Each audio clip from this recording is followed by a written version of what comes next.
Last time हम लोगों ने बात करी थी एल्केन्स के स्ट्रक्चर के बारे में, नॉमेनक्लेचर और आइसोमेरिज्म के बारे में। आज हम बात करेंगे एल्केन्स के प्रिपरेशन के बारे में कि हम एल्केन्स को किस तरीके से प्रिपेयर कर सकते हैं। तो एल्केन्स के प्रिपरेशन की आप लोगों के सिलेबस में बहुत सी मेथड्स हैं, जिनमें सबसे पहली मेथड है जिसका नाम है हमारे पास by hydrogenation of unsaturated hydrocarbons।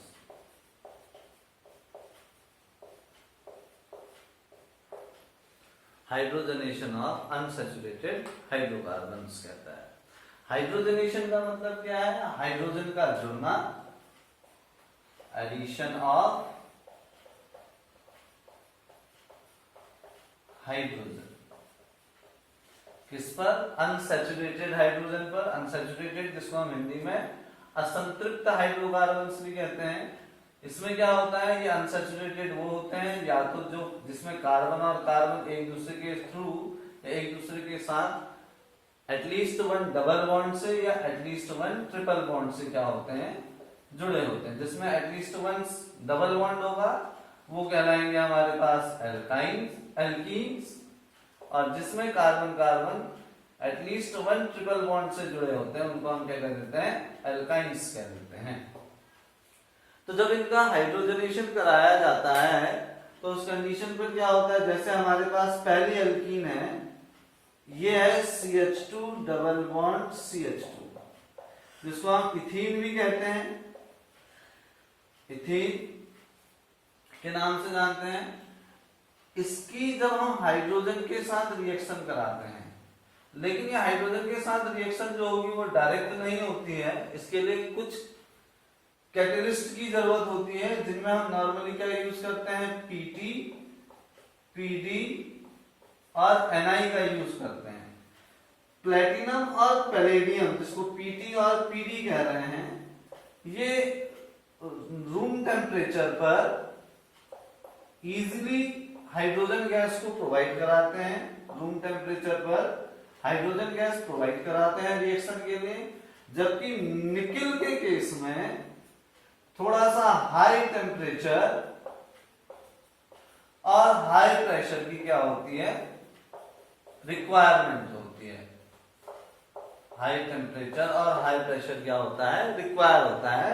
कहने का मतलब यह है कि इन तीनों में से अगर हम जो मेनली प्रिफर करेंगे वो कौन होगा? या तो प्लेटिनम होगा या क्या होगा? पैलेडियम होगा। निकिल से रिएक्शन कराने के लिए हमको क्या करना पड़ेगा? रूम टेम्परेचर से हट करके जाना पड़ेगा। प्रेशर भी एटमॉस्फेरिक प्रेशर से थोड़ा सा डिफरेंट होना चाहिए रहता है। ठीक है, तो जब हम हाइड्रोजन के साथ रिएक्शन कराएंगे तो लास्ट टाइम मैंने जब आप लोगों को क्लासिफिकेशन ऑफ एल्केन्स बताया था तो मैंने कहा था कि अनसैचुरेटेड हाइड्रोकार्बन्स एडिशन शो करते हैं। क्यों? क्योंकि इनके पास डबल बॉन्ड है और ये तब तक अपने अंदर ऐड करेंगे जब तक कि ये सिंगल बॉन्ड में कन्वर्ट नहीं हो जाते हैं। तो हाइड्रोजन क्या होगा? इनमें ऐड होगा इस तरीके से होगा कि डबल बॉन्ड किसमें कन्वर्ट हो जाएगा? सिंगल बॉन्ड में कन्वर्ट हो जाएगा। और यहाँ पे ऑलरेडी दो हाइड्रोजन इसके पास अवेलेबल थी। अब क्योंकि जब यहाँ पर सिंगल बॉन्ड आ गया है तो एक एक हाइड्रोजन दोनों में क्या हो जाएंगी? बढ़ जाएंगी। क्यों? क्योंकि कार्बन की अभी सिर्फ एक ही वैलेंसी सेटिस्फाई हो रही है, 3 वैलेंसी सेटिस्फाई नहीं है। जैसा कि हम जानते हैं कि कार्बन के पास वैलेंसी कितनी होती है? 4। एक वैलेंसी तो सेटिस्फाई होगी, लेकिन 3 वैलेंसीज क्या रह चुकी है? अनसेटिस्फाइड रह चुकी हैं। सेम थिंग इधर भी अगर देखें तो इधर भी एक हाइड्रोजन जोड़ने की जरूरत है और हमारे पास इथाइन से क्या प्रिपेयर हो जाएगा? इथेन प्रिपेयर हो जाएगा। सेम रिएक्शन हम किस पर अप्लाई करेंगे? एल्काइंस के लिए भी अप्लाई करेंगे, लेकिन वहां पर क्या होगा? जो एल्काइंस हैं वो हाइड्रोजन के साथ रिएक्शन करते हुए PT, PD और Ni की प्रेजेंस में पहले किसमें बदलेंगे? एल्कीन में बदलेंगे और फिर एल्कीन फर्दर मोर फिर से PT और PD या Ni की प्रेजेंस में हाइड्रोजन से रिएक्शन करके एल्केन्स में क्या हो जाएंगे? कन्वर्ट हो जाएंगे। कहता है क्यों? क्योंकि एल्काइंस वो होते हैं जिनमें कार्बन कार्बन के बीच में क्या होता है? ट्रिपल बॉन्ड होता है।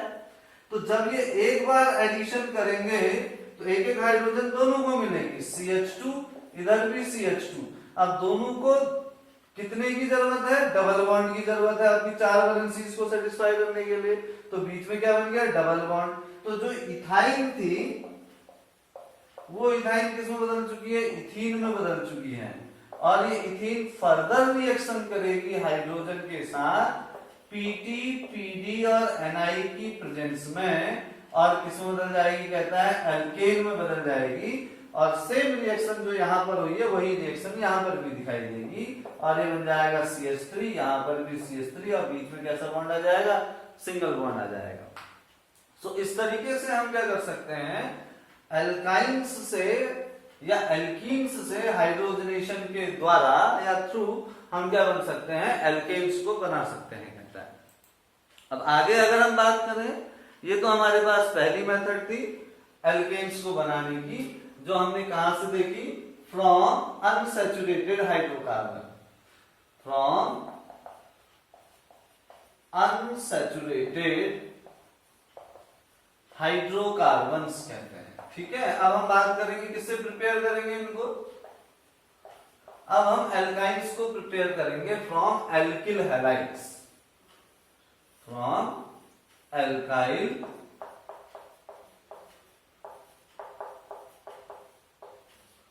हैलाइड्स। अब एल्काइल हैलाइड्स क्या होता है, सबसे पहली बात यह है, ये आप लोग वैसे तो 10th क्लास में पढ़ करके आ चुके हो, फिर भी एक बार देख लेते हैं कि जो एल्काइल है, एल्काइल ग्रुप होता है R, हैलाइड ग्रुप होता है X। R और X के कॉम्बिनेशन से अब दोनों पे एक एक वैलेंसी क्या हो रही है, बच जा रही है, तो उसके लिए बीच में क्या आ जाएगा, सिंगल बॉन्ड बन करके आ जाएगा, ये होता है एल्काइल हैलाइड। अब इसमें R क्या है, R एक कार्बन ग्रुप है, जो हमने लास्ट टाइम आइसोमेरिज्म में पढ़ा। इसका फॉर्मूला होता है CnH2n+1, जिसमें हम n इक्वल टू 1 रखें तो ये CH3 हो जाता है, n इक्वल टू 2 रखें, n इक्वल टू 1 रखने पे क्या बन जाता है, CH3, n इक्वल टू 2 रखेंगे, देखो C2, H2 2 जा 4 + 1 5, तो कितना हो जाएगा, C2H5 बन गया। n इक्वल टू 3 रखने पे ये हो जाएगा हमारे पास C3H7। तो इस तरीके से इनके नाम आते हैं, जिसमें से पहले को हम क्या कहते हैं, मिथाइल ग्रुप, दूसरा हो जाएगा हमारे पास इथाइल ग्रुप, जो हम न्यूमरल वर्ड यूज करते हैं, 1 कार्बन 2 कार्बन 3 कार्बन के लिए, उसी में हम क्या यूज करते हैं, एक सफिक्स यूज करते हैं YL। इसके लिए मैंने लास्ट में नोमेनक्लेचर में जो वीडियो बनाई गई है उसमें भी आप लोगों को बताया गया है। तो ये हो जाएगा हमारे पास प्रोपाइल, ठीक है। तो ये हमारे पास R की डेफिनेशन हो गई। जहां पर ये जो X होता है, X होता है हमारे पास हेलोजेंस, और हेलोजेंस में मोस्टली हम क्या करते हैं, यहाँ पर फ्लोरीन, क्लोरीन, ब्रोमीन और आयोडीन का यूज करते हैं। हेलोजेंस हो गए हमारे पास क्या, फ्लोरीन, क्लोरीन, ब्रोमीन और आयोडीन हो गया है, ठीक है। अब इसमें क्या होगा, किस तरीके से हम एल्किल हैलाइड से बनाते हैं, तो एल्किल हैलाइड से प्रिपेयर करने के लिए हम क्या करते हैं, एल्किल हैलाइड की रिएक्शन भी किससे कराएंगे, हाइड्रोजन के साथ कराते हैं, by the reaction of alkyl halides with hydrogen, by reaction of alkyl halides with hydrogen, hydrogen के साथ इसकी रिएक्शन कराते हैं। लेकिन यहां पर हम एक दूसरा कैटेलिस्ट यूज करते हैं, जो होता है हमारे पास क्या, जिंक, जिसको हम एसिडिक मीडियम में जब क्या कराएंगे, पास कराते हैं। जैसे हमारे पास क्या होगा, यहाँ पर एक हमने क्या लिया, एल्किल हैलाइड RX ले लिया। अब इसमें भी एक बात याद रखना कि फ्लोराइड इजीली नहीं बनते हैं, तो हम क्या कहेंगे, X जो होगा या तो वो Cl होगा या Br होगा या क्या होगा, I होगा। फ्लोराइड्स को इन मेथड्स के थ्रू नहीं बनाया जाता है, क्योंकि फ्लोराइड्स हाईली रिएक्टिव होते हैं और वो रिएक्शन को क्या कर देंगे, पाथ को बदल देते हैं। तो यहाँ पे जब हम इसकी रिएक्शन H2 के साथ कराते हैं, इसकी प्रेजेंस में बोला मैंने, जिंक की जब हम एसिडिक मीडियम की प्रेजेंस में रिएक्शन कराएंगे तो हाइड्रोजन गैस लिबरेट होगी, जो यहाँ यूज हो जाती है। आपने बचपन में पढ़ा होगा ना, जिंक की रिएक्शन किसी एसिड के साथ कराई जाए, Zn+HCl, तो हाइड्रोजन गैस रिलीज होती है, साथ में ZnCl2 बनता है ना। तो वही जो ये हाइड्रोजन है वो यहाँ पर यूज होती है। तो कैटेलिस्ट हम Zn को जब एसिड में पास कराएंगे तो हमको हाइड्रोजन गैस मिलेगी। इस रिएक्शन के थ्रू वही हाइड्रोजन गैस इस एल्किल हैलाइड के साथ क्या करती है, रिएक्शन करती है। तो जब यहाँ पे इसकी रिएक्शन कराई जाती है तो ये क्या करता है, यहाँ से ये H, इसमें से एक H, हम H2 को ऐसे लिख सकते हैं ना, हम H2 को क्या लिख सकते हैं, हम H2 को लिख देते हैं ऐसा। तो एक H और एक H आपस में जुड़ेंगे और जुड़ने के बाद क्या बना देंगे, यहाँ पर HX बना देते हैं। एक H और एक X आपस में जुड़ करके यहाँ पे क्या प्रिपेयर कर देते हैं, HX प्रिपेयर कर देते हैं। और क्या बच गया मेरे पास, एक R और एक H। तो ये जो RH है ये हमारे पास क्या है, एल्केन है। अगर हम देखो R की जगह पे अगर मैं CH3 लिख दूं, उसमें एक H जोड़ दूं तो क्या बन जाएगा, CH4। तो ये हमारे पास इस तरीके से एक एग्जांपल देखिए, यहाँ पे हम अगर R की वैल्यू रखते हैं, मैंने सपोज दैट R की जगह पे रख दिया CH3, मैंने यहाँ पे क्या लिखा, R की जगह पे क्या लिख दिया CH3, X की जगह पे लिख दिया Cl। जब हम इसकी रिएक्शन हाइड्रोजन के साथ कराएंगे, किसकी प्रेजेंस में बोला है, जिंक की प्रेजेंस में एसिडिक मीडियम के साथ, तो उस कंडीशन पर ये H ये Cl आपस में जुड़ करके क्या बना देगा, HCl बना देगा। और यहाँ पे क्या रहेगा, CH3 और उसके साथ क्या हो जाएगा, H जुड़ जाएगा। तो हमारे पास क्या बन जाएगा, CH4 बन करके आ जाता है। ठीक है, जो क्या है हमारे पास मीथेन है, जो हमारे पास यहाँ पर क्या दे रखा है, मीथेन दे रखा है। इसी तरीके से अगर हम क्या करते हैं, C2H5Cl ले लेते हैं, C2H5Br ले लेते हैं, इसकी हाइड्रोजन के साथ रिएक्शन कराएं तो क्या बनेगा, इसको आप खुद से कंप्लीट कर लेंगे। ठीक है, तो इसको मैं आगे नहीं बता रहा हूं। ठीक, तो अब हम बात करते हैं नेक्स्ट रिएक्शन के बारे में, जिस रिएक्शन को हम क्या कहते हैं, वुड्स रिएक्शन। ये रिएक्शन भी क्या है, reaction of preparation of alkene है फ्रॉम दी एल्किल हैलाइड, मतलब एल्किल हैलाइड से ही एल्केन बनाने की एक दूसरी मेथड है। ठीक है, इस रिएक्शन में आपने देखा होगा कि जितने नंबर के कार्बन एटम यहाँ थे उतने ही नंबर के हमको क्या मिल रहा है, एल्केन भी मिल रहा है। जैसे यहाँ पे एक कार्बन वाला एल्किल हैलाइड है, तो यहाँ पे मेरे को जो एल्केन मिला उसमें भी कितने कार्बन है, उतने ही कार्बन है। अगर सपोज दैट हम लोगों को क्या करना है, कार्बन को डबल करना है। अगर सपोज दैट मेरे पास मिथाइल क्लोराइड है और हम बनाना चाहते हैं क्या, इथेन, तो हमको कार्बन डबल करना है। तो कार्बन डबल करने के लिए हम जिस मेथड का यूज करते हैं वो मेथड होती है हमारे पास क्या, वुड्स रिएक्शन होती है। ठीक है, तो अब हम बात करेंगे किस चीज के बारे में, वुड्स रिएक्शन। वुड्स रिएक्शन के बारे में बात करें तो वुड्स रिएक्शन में हम एल्किल हैलाइड की रिएक्शन सोडियम मेटल के साथ ड्राई ईथर की प्रेजेंस में कराते हैं और उसके बाद हमको यहाँ पर क्या होती है, एल्केन मिलती है। यहाँ पे हमको क्या मिलती है, एल्केन मिलती है। इस रिएक्शन में होता क्या है, अगर यहाँ पे एल्किल हैलाइड में जो एल्काइल ग्रुप है इसमें n कार्बन्स हैं, अगर यहाँ पे कितने कार्बन है, n कार्बन्स हैं, तो यहाँ पर जो हमको एल्केन मिलेगी उसमें 2n कार्बन होंगे। उस कंडीशन पे यहाँ पे जो नंबर ऑफ कार्बन होंगे वो कितने हो जाएंगे, डबल हो जाएंगे। जैसे एक एग्जांपल समझते हैं, एग्जांपल के थ्रू जल्दी समझ में आएगा। इसमें क्या होता है, CH3Cl, ये एक हमारे पास एल्किल हैलाइड है, मैंने इसकी सोडियम के साथ रिएक्शन कराई, तो अभी एक कार्बन वाला एल्किल हैलाइड है, ऐसे हम दो मॉलिक्यूल्स लेंगे, तो ले तो एक ही कार्बन वाला एल्किल हैलाइड रहे, तो ये दो सोडियम के मॉलिक्यूल इन दो Cl के साथ रिएक्शन करेंगे, तो दो Na और दो Cl ड्राई ईथर की प्रेजेंस में आपस में जुड़ करके 2NaCl बना देंगे। दो Na है, दो Cl है, तो क्या बन जाएगा हमारे पास ट्वाइस NaCl, और इधर से क्या हो जाएगा, एक CH3 इधर से, एक CH3 इधर से आपस में जुड़ गए, और एक कार्बन वाला जो एल्किल हैलाइड था जिसको हम मिथाइल क्लोराइड कह रहे हैं, ये मिथाइल क्लोराइड किसमें बदल चुका है, इथेन में बदल चुका है। नंबर ऑफ कार्बन क्या हो गए, डबल हो गए हैं। तो अगर हमको मिथाइल क्लोराइड से मीथेन बनाना है, इथेन बनाना है, तो हम इस मेथड का क्या करते हैं, यूज करते हैं। यही क्या कहलाती है, वुड्स रिएक्शन कहलाती है। वुड्स रिएक्शन की एक शर्त है कि ये दो हम एल्किल हैलाइड जो ले रहे हैं ये दोनों सेम होने चाहिए, ये दोनों एक दूसरे से अलग अलग नहीं होने चाहिए कहता है। ना अब अगर हम दूसरी बात करते हैं वुडज रिएक्शन के बाद, ये जो मेथड थी ये हमारे पास क्या थी, एल्किल हैलाइड से हम किस तरीके से एल्केन बना सकते हैं, जिसमें हमने पहली मेथड पढ़ी जिसमें इक्वल नंबर ऑफ कार्बन बन रहे थे, वो तो हाइड्रोजनेशन था जिंक की एसिडिक मीडियम पर रिएक्शन कराते हैं, तो उस कंडीशन पे जो एल्किल हैलाइड्स हैं वो क्या करते हैं, एल्केन बनाते हैं। अब आता है हमारे पास नई रिएक्शन की बात करते हैं, फ्रॉम कार्बोक्सिलिक एसिड। अब हम कार्बोक्सिलिक एसिड से किस तरीके से एल्केन्स को बनाते हैं, कार्बोक्सिलिक एसिड्स। अब कार्बोक्सिलिक एसिड्स के बारे में बात करें तो कार्बोक्सिलिक एसिड्स क्या होते थे, वो कंपाउंड्स जिनमें COOH ग्रुप होता है, ये ग्रुप जिन पर होगा उनको हम क्या कहते हैं, कार्बोक्सिलिक एसिड्स कहते हैं। और इनका जो जनरल फॉर्मूला होता है इसको हम कहते हैं RCOOH। तो ये हमारे पास इनका जनरल फॉर्मूला होता है। तो कार्बोक्सिलिक एसिड से किस तरीके से हम लोग क्या करते हैं, एल्केन्स को प्रिपेयर करते हैं। तो सबसे पहले हम लोग कार्बोक्सिलिक एसिड्स को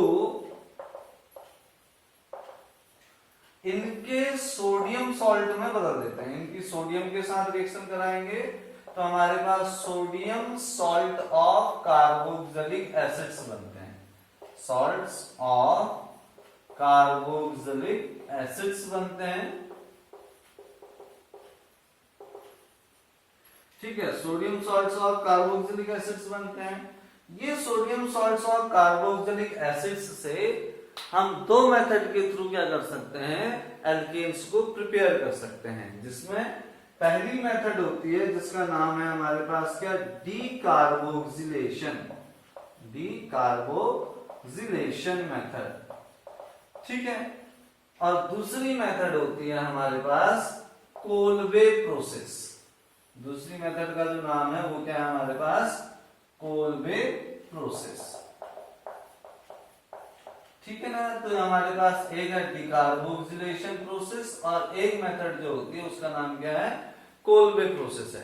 तो पहले हम बात करते हैं डीकार्बोक्सिलेशन मेथड के बारे में। डी का मतलब क्या होता है, रिमूविंग।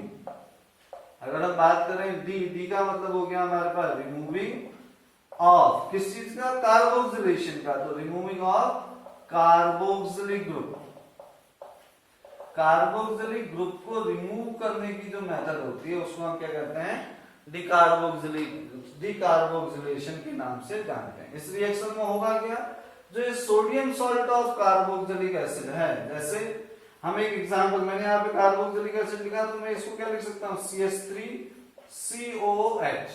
मैंने इसकी रिएक्शन सोडियम के साथ कराई, ये एक एसिड है और हमने पढ़ा है जब एसिड की रिएक्शन मेटल के साथ कराई जाती है तो हाइड्रोजन गैस लिबरेट होती है या रिलीज होती है, तो यहाँ से हाइड्रोजन चले गया, तो इसके प्लेस पर यहाँ पे क्या आ जाएगा, Na।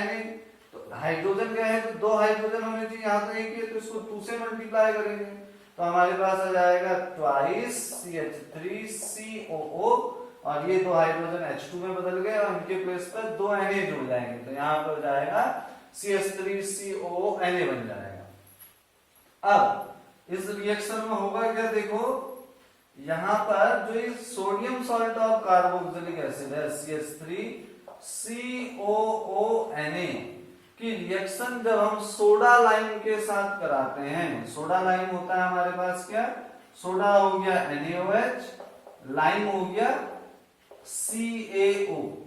ठीक है, तो ये सोडा लाइम के साथ जब रिएक्शन कराएंगे तो CaO तो कैटलिस्ट की तरह से बिहेव करेगा, जो NaOH का NaO है वो COONA, NaO यहां से COONA आपस में मिलकर के क्या बना देते हैं, Na2CO3 बना देते हैं और हमारे पास क्या रह जाता है यहाँ पे CH3 और यहाँ से H, तो ये बन जाएगा CH4। इस मेथड को हम क्या कहते हैं, डीकार्बोक्सिलेशन मेथड कहते हैं। अगर आप इसमें देखोगे ध्यान से तो कार्बोक्सिलिक ग्रुप जो था वो रिमूव हो गया, तभी तो इसको हम removing of carboxylic group method भी कहते हैं।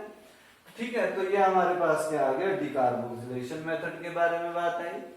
कोलबे प्रोसेस के बारे में बात करें तो कोलबे प्रोसेस में हमारे पास जो sodium salt of carboxylic acid था, जो यहाँ पे हमने प्रिपेयर किया है CH3CONA, जब हम इसके एक्वस सॉल्यूशन पर इलेक्ट्रिसिटी पास कराते हैं, जब हम इसके एक्वस सॉल्यूशन पर इलेक्ट्रिसिटी पास कराते हैं, तो ये जो एसिड है ये अपने आयन, सॉल्ट है, ये अपने आयन्स में क्या हो जाएगा, डिसोशिएट हो जाता है। मतलब ये कैटायन बनाएगा और एक क्या बनाएगा, एनायन बनाएगा, कहता है। तो इसमें Na क्योंकि मेटल है तो मेटल पे पॉजिटिव चार्ज होता है, और ये वाला पोर्शन रिमेनिंग पार्ट क्या हो जाएगा, ऑटोमेटिकली नेगेटिवली चार्ज हो जाएगा। तो ये दो आयन्स में टूट गया, जिसमें CH3COO नेगेटिव प्लस क्या बन जाएगा, Na पॉजिटिव बन जाता है।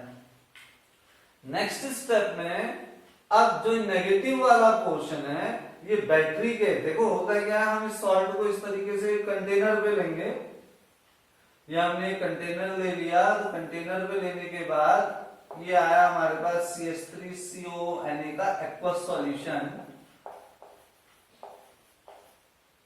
इसमें हमने दो इलेक्ट्रोड्स लगा दिए ग्रेफाइट के, एक इधर लगा दिया और एक इधर लगा दिया। इन दोनों को हमने बैटरी के टर्मिनल्स के थ्रू क्या कर दिया, जोड़ दिया। तो जब जोड़ेंगे तो डिसोसिएशन होगा, और डिसोसिएशन होगा तो नेगेटिव पार्ट उस इलेक्ट्रोड के पास जाएगा जो बैटरी के पॉजिटिव टर्मिनल से जुड़ा है, जिसको हम एनोड कहते हैं।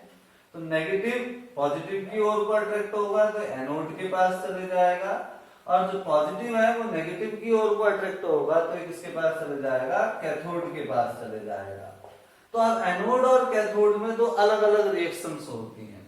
तो एनोड में क्या होता है, देखो एनोड जहां पर क्या होता है, इलेक्ट्रॉन की डिफिशियंसी होती है, डिफिशियंसी बोले तो कमी होती है। तो एनोड में CH3CO नेगेटिव अपने इलेक्ट्रॉन्स को रिलीज कर देता है। तो यहाँ पे इसने अपने इलेक्ट्रॉन्स को रिलीज कर दिया, तो हमारे पास क्या बन जाएगा, CH3COO का फ्री रेडिकल बन जाता है। जब इलेक्ट्रॉन चले गया नेगेटिव में से तो कोई चार्ज नहीं रहेगा और ये फ्री रेडिकल में क्या हो जाएगा, बदल जाएगा। अब अगले स्टेप में क्या होगा, जो ये CH3COO का फ्री रेडिकल है, CH3COO फ्री रेडिकल, ये क्या करेगा, अपने अंदर से CO को CO2 में बदल जाएगा। ये CO2 में कन्वर्ट हो गया, तो बचा क्या मेरे पास, अब फ्री रेडिकल CH3 के पास आ गया। जब CH3 के ऐसे दो फ्री रेडिकल्स आपस में कंबाइन होंगे, एक फ्री रेडिकल है, एक और ऐसी बनेगा, या आपस में जब कंबाइन होंगे तो ये बन जाएंगे CH3 सिंगल बॉन्ड CH3 में। ये बदल जाएंगे यहां से CH3 सिंगल बॉन्ड CH3 में बदल जाते हैं, और उस कंडीशन पर क्या होगा, हमारे पास इथेन बन गई। लेकिन रिएक्शन यहीं पर ही खत्म नहीं होती, क्योंकि ये तो एनोड की बात थी। तो कैथोड में क्या होगा, तो कैथोड में भी कुछ ना कुछ रिएक्शन होगी। तो कैथोड में क्या होता है, जो हमारे पास Na पॉजिटिव आयन होता है, कैथोड में अगर हम देखें तो कैथोड में Na पॉजिटिव आयन, और क्योंकि कैथोड क्या सोर्स ऑफ इलेक्ट्रॉन है, तो एक इलेक्ट्रॉन लेता है, इलेक्ट्रॉन लेने के बाद Na बना देता है। इसी तरीके से ये जो Na है, ये वाटर के साथ रिएक्शन करते हुए क्या करता है, NaOH प्लस हाफ H2 में क्या हो जाता है, बदल जाता है। ठीक है, तो ये हमारे पास इस तरीके से क्या होती है, रिएक्शन होती है। अब चाहे तो हम इतनी सारी की सारे स्टेप्स को क्या करें, इन ऑल स्टेप्स को याद रखें, या दूसरा तरीका यह है कि हम इन सारी रिएक्शंस को ऐड करके, जितने भी एलिमेंट्री रिएक्शंस हुए हैं, इन सारी रिएक्शंस को ऐड करके फाइनल रिएक्शन लिख दें। तो रिएक्शन कैसे लिखी जाए, तो रिएक्शन लिखने के लिए पहली बात तो हमको ये सब बराबर करने पड़ेंगे। यहाँ देखो दो CH3 यहाँ हमारे पास एक ही है, तो हमको पूरी रिएक्शन को इधर 2 से मल्टीप्लाई करना पड़ेगा, और अगर हम इधर 2 से मल्टीप्लाई करते हैं तो ये भी 2 होने चाहिए थे, तो इसको भी 2 से मल्टीप्लाई करना पड़ेगा, और अगर ये 2 से मल्टीप्लाई हो रहे हैं तो ये भी 2 होंगे, तब जाकर के बात बनेगी। तो हमने इसको भी किया। अब Na पॉजिटिव 2 है तो यहाँ पर ये भी 2 से मल्टीप्लाई होंगे, तो ये हमारे पास इस तरीके से आया। अब यहाँ ट्वाइस Na है तो इसको भी 2 बनाना पड़ेगा, और ये जो हाफ H2 है ये सिर्फ H2 में बदल जाएगा। अब अगर हम इस रिएक्शन को ऐड करें तो क्या आएगा, देखो ये नेगेटिव वाला पोर्शन इसके 2 से कैंसिल हो जाएगा, ये पोर्शन इससे कैंसिल हो जाएगा, ये 2CH3 के फ्री रेडिकल इससे कैंसिल हो जाएंगे, 2Na पॉजिटिव इस 2Na पॉजिटिव से कैंसिल हो जाएंगे, ये 2 इलेक्ट्रॉन्स इन 2 इलेक्ट्रॉन्स से कैंसिल हो जाएंगे। सो ओवरऑल 2Na से ये 2Na भी कैंसिल हो जाएगा। सो ओवरऑल रिएक्शन जो हमको मिलेगी लास्ट में, उस रिएक्शन को कैसे लिखेंगे, देखो यहाँ पे हमारे पास है ट्वाइस CH3, जो बच गए उनको लिख देते हैं। तो ट्वाइस CH3CONa का एक्वस सॉल्यूशन, जब हमने इसमें इलेक्ट्रिसिटी पास कराई तो इलेक्ट्रिसिटी पास कराने पर क्या बचा हमारे पास, देखो लेफ्ट हैंड साइड इतना ही है, साथ में एक H2O भी दिख रहा है, देखो यहाँ पे ट्वाइस H2O, तो हमको ये भी लिखना पड़ेगा। तो ट्वाइस H2O, जब हमने इसमें इलेक्ट्रिसिटी पास कराई तो इलेक्ट्रिसिटी पास कराने के बाद हमारे पास क्या बचा, एक बचा CH3 single bond CH3 right hand side में, एक यहाँ पे दिख रहा है ट्वाइस CO2, एक दिख रहा है हमें ट्वाइस NaOH और प्लस H2। तो ओवरऑल रिएक्शन ये है। तो अगर आप रिएक्शन को स्टेप बाय स्टेप समझना चाहते हो, या अगर आपके एग्जाम में मैकेनिज्म ऑफ कोलवे इलेक्ट्रोलिसिस आता है तो आपको ये पूरी रिएक्शंस लिखनी पड़ेगी और फाइनल में ये भी देना पड़ेगा। अगर सिर्फ कोलवे रिएक्शन आता है और कम उसका वेटेज है तो आप इस रिएक्शन को भी लिख करके क्या कर सकते हो, काम चला सकते हो। तो ये जो आज हमने बात करी, हमने ये सारी बात किस चीज के बारे में करी, एल्केन्स के प्रिपरेशन के बारे में बात करी। ठीक है, तो इसको एक बार ध्यान से समझ लीजिएगा, देख लीजिए, अगर कहीं पर आपको डाउट होता है तो आप कमेंट करके बता दीजिए, और इस चैनल को लाइक शेयर और सब्सक्राइब कीजिए। Thank you, have a nice day.